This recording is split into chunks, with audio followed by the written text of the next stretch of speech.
Jangan ada budak. Ada budak kat motor ni. Berhenti.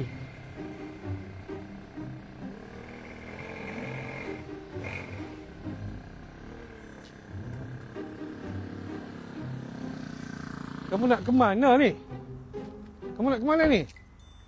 Apa salah tuan? Motor macam ni mana boleh naik atas jalan? Ini Kamu nak ke mana ni?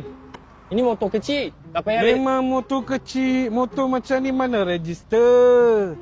Kalau motor yang register, ada pelindungan insurans, baru boleh naik atas jalan. You nak ke mana ni? Daripada sekolah? Ini I baru habis sekolah je. Tak boleh, motor ni salah. Dia kena ada nombor pendaftaran. Macam ni tak dilindungi insurans. Bahaya. Memang tak boleh. Itu motor bawa Tak boleh. Kalau kemalangan, hilang nyawa, you tak boleh claim apa-apa. Ni salah ni. Sarjan, Alamak. Sita. Apa tak apa? You nak motor ni, you pergi ambil di balai. Sarjan, Sita, Sarjan. Jangan. I Sarjan, Sita. bagi I satu peluang lagi. No. Ini bahaya. You panggil family, ambil di balai.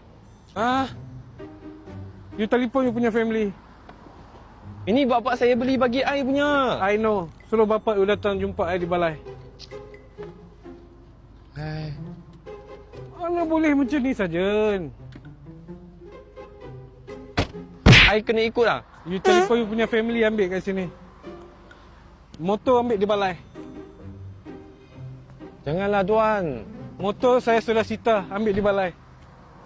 Balai depan sana, pergi sana.